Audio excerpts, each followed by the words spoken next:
Good morning, नमस्कार साथियों। आज का जो क्लास शुरू होने जा रहा है वो आपका क्लास 12th का है। क्लास 12th में आपका जो सब्जेक्ट इंग्लिश है और उसके अंतर्गत जो आपका चैप्टर आता है द लास्ट लेसन यानी अंतिम पार्ट, उस चैप्टर से संबंधित आपके लॉन्ग क्वेश्चन को हम आज नरेट करेंगे, जो कि इम्पॉर्टेंट क्वेश्चन है, आपके बोर्ड में एग्जाम में आने वाले हैं। तो चलिए स्टार्ट करते हैं। पहला क्वेश्चन है आपका है लॉन्ग, जिसका नाम है what was the scene inside the class when Franz reached the school. जब फ्रेंच स्कूल पहुंचा था तो कमरे के अंदर का दृश्य कैसा था।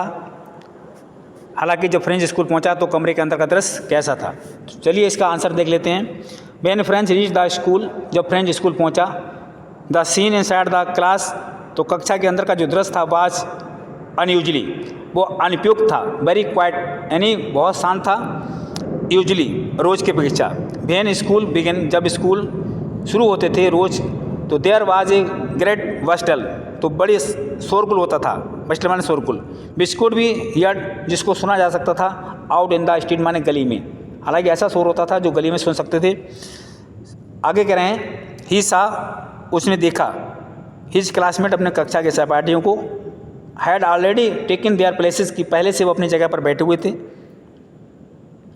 एंड हिज टीचर, उनका जो गुरु थे, एम हेमिल बाज वॉकिंग अप एंड डाउन, वो इधर उधर टहल रहे थे। With his terrible iron ruler under his arm, जो अपने बगल में अपने लोहे की छड़ी को दबाए हुए, जो कि काफ़ी डरावनी थी, उसको लेकर के वो घूम रहे थे।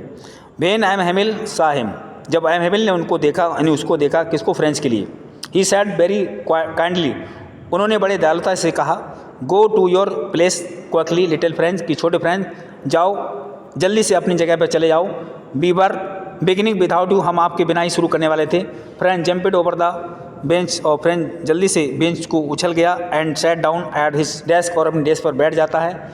व्हेन ही सैट डाउन, जब वो बैठा, ही नोटिस, उसने देखा कि दैट हिज टीचर, उनके जो गुरु थे, had put on his beautiful cloth, वो अपने बहुत सुंदर कपड़ों में थे। बिसाइड, इसके अलावा, इट द होल स्कूल, जो सारा स्कूल था, सीम्ड वेरी स्ट्रेंज, बड़ा अजीब सा लग रहा था। एंड सोलमेन, और शांत लग रहा था। One thing surprise French very much, वहाँ पर एक चीज़ ऐसी थी जिसने फ्रेंच को अधिक अचंभे में डाल दिया। ही साहब, उसने देखा ऑन द बैक बेंच, माने पिछले की बेंचों पर, आप द क्लास, कक्षा की, यानी उसने कक्षा की पिछली बेंचों पर देखा। देयर वर पीपल आप विलेज की, वहाँ पर गांव के लोग थे। हु वर सिटिंग, जो बैठे हुए थे, लाइक देम सेल्फ, जैसे कि खुद अपने आप में उन बेंचों के मालिक हों या खुद वहाँ के संस्थापक हों। नेक्स्ट क्वेश्चन है how did the announcement of the last lesson affect French, यानी अंतिम पाठ की जो घोषणा की गई थी उसका फ्रेंच के ऊपर क्या प्रभाव पड़ा।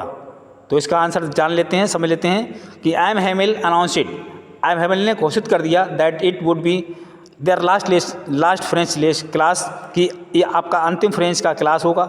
As an order has come from Berlin, जैसा कि बर्लिन से एक आदेश आया है। क्या आदेश आया है? That only German was to be taught in the schools, कि स्कूलों में केवल जर्मनी भाषा पढ़ाई जाएगी। ऑफ अल्से के स्कूल में, एंड लॉरेन, और लॉरेन के स्कूल में।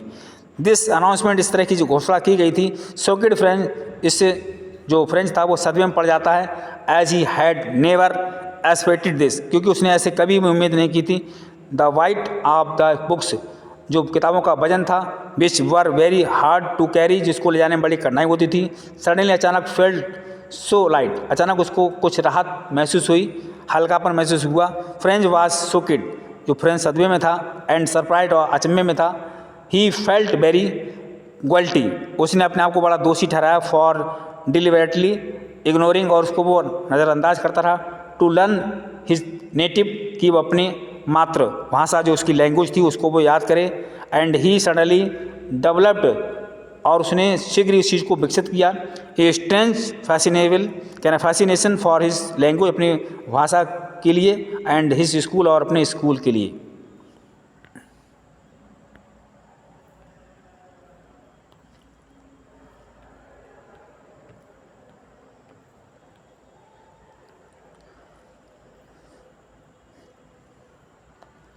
तो साथियों अगला तीसरा लॉन्ग आंसर है, सॉरी फॉर काइंग, खांसी की वजह से थोड़ा डिस्टर्ब हो रहा है। अगला तीसरा लॉन्ग क्वेश्चन को हम एक्सप्लेन करने जा रहे हैं। हालांकि इस लॉन्ग क्वेश्चन के अंतर्गत कई क्वेश्चन आ रहे हैं किसी रूप में, अलग अलग रूपों में, तो उनको देख लेते हैं। पहला इसमें तीसरा जो लॉन्ग क्वेश्चन है इसका कई क्वेश्चन है, देख लेते हैं। Write a note on the character of M Hamel, यानी एम हैमिल के कैरेक्टर यानी जो चरित्र है या जो उनका कैरेक्टर है उस पर आपको टिप्पणी लिखना है। तो write a note on the character of M Hamel as a teacher, यानी एम हैमिल जो कैरेक्टर हैं एक अध्यापक के रूप में उन पर एक टिप्पणी लिखनी है, एक नोट लिखना है। दूसरा अथवा में क्वेश्चन दिया रखा है, a teacher should be A friend, एक टीचर एक अध्यापक हो, यानी एक अध्यापक एक दोस्त भी हो सकता है, ए फिलोसफर एक दार्शनिक भी हो सकता है, एंड ए गाइड और एक मार्गदर्शक भी हो सकता है फॉर हिज पीपल, अपने शिष्यों के लिए। डू यू थिंक, क्या आप सोचते हो एम हैमिल हिट्स करें M Hamel fits into the image, कि एम हैमिल इस इमेज में सही उतरते हैं आप एक टीचर अध्यापक के लिए? डिस्कस, विवेचना कीजिए। तो अथवा में एक क्वेश्चन और भी इसका दिया हुआ है, व्हाट टेम्पटेड फ्रेंड्स, यानी फ्रेंड्स को किस चीज़ ने मजबूर किया, टू रन अवे, भाग जाने के लिए, फ्रेंड्स को भाग जाने के लिए किस चीज़ ने मजबूर किया, एंड स्पेंड द डे, और समय बिताने के लिए आउट ऑफ डोर्स, यानी स्कूल से बाहर समय बिताने के लिए किस चीज़ ने मजबूर किया। तो इसका आंसर है M Hamel the French teacher, M Hamel जो थे फ्रेंच के अध्यापक थे, emerge epitome of an ideal teacher, और एक आदर्श अध्यापक के लिए जाने जाते थे। एन आइडियल टीचर का मतलब आदर्श अध्यापक। इन द स्टोरी, इस कहानी में लास्ट लेसन, जो लास्ट लेसन की कहानी है, ही इज़ इंट्रोड्यूस्ड, उसने इसमें अपना परिचय दिखाया है। वाई कह रहे हैं वाई नरेटर, नरेटर माने वक्ता के द्वारा, एस रूलर बैटिंग और स्टेप ब्राइट टीचर, यानी एक अध्यापक के रूप में, हु इज़ स्ट्रिक्ट, जो काफ़ी कठोर थे, ही always kept his terrible ruler, हमेशा वो अपने डरावने रूल में रहते थे, नियम में रहते थे, अंडर हिज आर्म, और अपने उनके अंदर जो एक स्टिक थी लोहे की छड़ी, उसको अपने बगल में दबाए रखते थे, आर्म माने भुजा के नीचे। फ्रेंड्स रिमाइंडेड अस, फ्रेंड्स हमको इस चीज़ को याद दिलाते हैं, how cranky M Hamel was, कि हैमिल जो कितने क्रेंजी थे। Franz was in great dread of scolding, Franz जो था हमेशा उनकी डांट से डरता रहता था। As he had not prepared his lesson on participle, जब वो उनके द्वारा बताए गए पार्टिसिपल का जो चैप्टर था उसको तैयार नहीं कर पाया था, तो उस समय काफ़ी डरा हुआ था फ्रेंच। मिस्टर हैमिल बाज ए हार्ड टस्क मास्टर, यानी कि कठिन मेहनत करने वाले मास्टर थे मिस्टर हैमिल। एट दिस पॉइंट, इस बिंदु पर, द रीडर फील्स, जो वक्ता है उस चीज़ को महसूस करता है, दैट लाइक ऑल टीचर, की अन्य गुरुओं की तरह, अन्य अध्यापक की तरह, ही इज़ इंसेंसिटिव, वो काफ़ी संवेदनशील थे, to the feeling of the students, अध्यापकों की फीलिंग को जानने के लिए, and takes pride in his empathic tone, और उनकी आवाज़ को समझने के लिए। B see the other side of M Hamel, अगर हम एम हैमिल को दूसरी तरफ से देखें तो character after the order from Berlin came, तो कह रहे हैं जो उनका चरित्र था, उनका जो स्वभाव था, after the order from Berlin, Berlin से जो आदेश आया था, ही वॉज ए ट्रांसफॉर्मेड पर्सन, कि वास्तव में ट्रांसफॉर्मेड पर्सन व्यक्ति थे। नाउ, अब भी, ही बिकेम सॉफ्ट, वो काफ़ी कोमल हो गए थे, एंड जेंटल, और सज्जन हो गए थे, भले हो गए थे, टॉवर्ड हिज स्टूडेंट, अपने छात्रों के प्रति। He did not scold Franz for coming late, हालांकि जब भी फ्रेंड्स लेट आता था तो उसको वो उसके लेट आने के लिए नहीं डांटते थे। लाइक ए फ्रेंड, बल्कि दोस्त की तरह व्यवहार करते थे, एंड गाइड, और उसको मार्गदर्शन करते थे। ही एडवाइस द इनोसेंट विलेजर्स, वो निर्दोष गाँववासियों को सलाह देते थे, टू शिफ्ट देयर प्रायोरिटीज़, कि वो अपने आप में प्रायोरिटीज़ के लिए शिफ्ट करें, एंड पे मोर अटेंशन, और अधिक ध्यान दें, to learning at school, school की चीज़ों को याद करने के लिए, स्कूल के सिलेबस को याद करने के लिए। लाइक ए पेशेंस, बड़े धैर्य के साथ, आगे करें पेशेंट टीचर, यानी धैर्यवान टीचर के तरह। ही मेक्स फ्रेंड्स रियलाइज, उन्होंने फ्रेंड्स के लिए मजबूर कर दिया सोचने के लिए। Why he instead on learning the lesson in time, कि वो समय पर अपने पाठ को क्यों याद नहीं करता, and not postponing the learning, हालांकि जबकि वो पोस्टपोन नहीं करता लर्निंग करने के लिए। ही डिक्लेयर, उन्होंने ये भी कहा that it was the his last lesson, की उसका अंतिम पाठ है इन फ्रेंच की भाषा का अंतिम पाठ है। Mister हैमिल was highly respected both by the student and villagers, यानी कि जो एम हैमिल थे वो काफ़ी सम्मानित व्यक्ति थे, उच्च श्रेणी के सम्मानित व्यक्ति थे। बोथ बाय दी स्टूडेंट, हालांकि उनको सम्मान छात्रों के द्वारा मिलता था, एंड गाँव कह रहे हैं विलेज एल्डर और गांव के बड़े लोगों के द्वारा भी सम्मान मिलता था। वी सी हिम, हम उन्हें देखते थे as a man of deep emotion, कि बड़ी गहरी भावनाओं वाले व्यक्ति थे। व्हेन ही प्राउडी राइट्स, कह रहे हैं व्हेन ही प्राउडी राइट्स, जब वो बड़ी गर्विली तरीके से, बड़ी नाच तरीके से लिखते थे। By la friends on the blackboard पर, इन द एंड, अंत में, Mister M Hamel is thus an ideal teacher, वो एक आदर्श अध्यापक थे। ट्रू गाइड, एक अच्छे मार्गदर्शक करने वाले थे। फिलोसफर टू द कोर, और एक दार्शनिक के रूप में जाने जाते थे।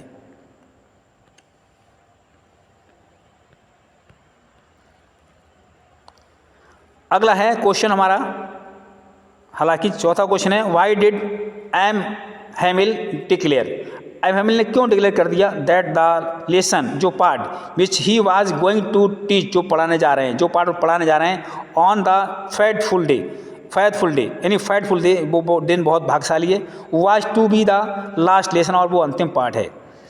तो इसका आंसर है language plays an important part in the life of people, यानी कि भाषा लोगों के जीवन में महत्वपूर्ण रोल अदा करती है। देयर मदर टंग, उनकी मातृभाषा, इज एन इजी, इतनी आसान होती, टूल्स, जो टूल्स का कार्य करती, that they use to express their feeling, जिसमें अपनी भावनाओं को वो एक्सप्रेस करते समझाते हैं। टू वन अनदर, माने एक दूसरे के लिए। मदर टंग, मातृभाषा, is like a managed, like भाषा आपको मैनेज करती है।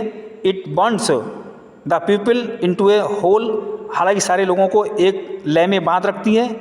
इन द सेम वे, ठीक इसी तरह से, mister Hamel has the same pain, mister Hamel की यही पीड़ा थी, एक दुख था, फॉर हिज मदर टंग, उनकी जो मातृभाषा थी, एज ए टीचर, यानी एक गुरु होने के साथ वो अपनी मातृभाषा को बनाए रखना चाहते थे। ही वॉज मच इन्फ्लुएंसड, वो काफ़ी प्रभावित हुए थे। हिज लव, उनका प्रेम, फॉर फ्रेंच की भाषा के लिए जो था वो अधिक था। ही जेन्यून, वो वास्तव में जुनून नाम के थे। The shocking order from Berlin, जो बर्लिन से जो सदमे वाला जो आदेश आया था, अराउजिस पैट्रियोटिक फीलिंग, उनके दिमाग में उसने बड़ा दुखदायी फीलिंग भर दी थी। इन हिम, उनके अंदर। ही लव्स फ्रेंच, वो लव यानी प्रेम करते थे फ्रेंच की भाषा को, as the most beautiful language, एक सबसे सुंदर भाषा के रूप में। इन द वर्ल्ड, संसार में जो फ्रेंच भाषा थी उनके लिए सबसे महत्वपूर्ण भाषा थी। He calls it the clearest, वो इसको बड़ी स्पष्ट तरीके से बोलते थे। एंड मोस्ट लॉजिकल लैंग्वेज, और बहुत ही तर्क संगति भाषा के रूप में समझते थे। ही रिगार्ड्स, वो उसको महत्व देते थे। That the people of the alliances have not paid much heed to the learning, हालांकि लोगों को, अलायंस के स्कूल के लोगों को या बच्चों को अधिक जो है अपना सिर झुकाने की जरूरत नहीं पड़ती थी ऑफ दिस ग्रेट लैंग्वेज, महान या अच्छी भाषा के लिए। ही आस्क द पीपल, वो लोगों से कहते हैं कि टू सेफ गार्ड, सुरक्षित तरीके से इसको बना के रखो इस भाषा को, हालांकि इसको अच्छी तरह से अपने दिमाग में याद रखो। इट अमॉन्ग देमसेल्फ, और अपने आप में। इट इज़ द की आप योर देयर यूनिटी, ये आपकी एकता की कुंजी है। एंड फ्रीडम, और आपकी आज़ादी की। द ऑर्डर फ्राम बर्लिन, करें the order from Berlin hurt the pride, जो बर्लिन से आदेश आया था उसने मेरे प्राउड को, मेरे गर्व को चोट पहुंचाई है। ऑफ द पीपल, लोगों के लिए। Hamel broke this news to his student, करें हैमिल ने इस समाचार को तोड़ दिया टू हिज स्टूडेंट, अपने स्टूडेंट के अंदर, कहने का मतलब है इस समाचार को अपने स्टूडेंट को बताया। ही डिक्लेयर्ड, उन्होंने घोषित कर दिया या उन्होंने कहा that it is the last lesson of French, ये फ्रेंच का अंतिम पार्ट है। He will leave the place, अब वो इस जगह को छोड़ देंगे फॉर गुड, अच्छाई के लिए। ए न्यू टीचर, एक नए गुरुजी, एक नए अध्यापक, विल रिप्लेस हिम, यानी एक नए गुरु मेरी जगह पर आएंगे टू टीच जर्मन भाषा को पढ़ाने के लिए। This news arouse patriotic feeling, इस समाचार से काफ़ी दुख होता है इन स्टूडेंट के अंदर, as well as the villagers, खासकर गाँव वासियों के लिए भी। द विलेजर्स, जब विलेज एल्डर्स, गांव के जो बड़े लोग थे, केम टू द स्कूल आए, टू लिसन, सुनने के लिए, टू द लास्ट लेसन, अंतिम पाठ को, इन फ्रेंच लैंग्वेज, फ्रेंच की भाषा में। ही एडवाइस देम, वो उनको सलाह देते हैं, दैट इट द की आप देयर यूनिटी की, आपकी एकता की कुंजी है, एंड लिबरेशन, और आपकी लिबरेशन के लिए। These are the views of M Hamel, ये हेमिल के दृश्य थे, व्यूज थे अबाउट हिज नेटिव लैंग्वेज, उनकी मातृभाषा के बारे में। तो साथियों, ये आपके क्वेश्चन जो है कंप्लीट होते हैं। धन्यवाद।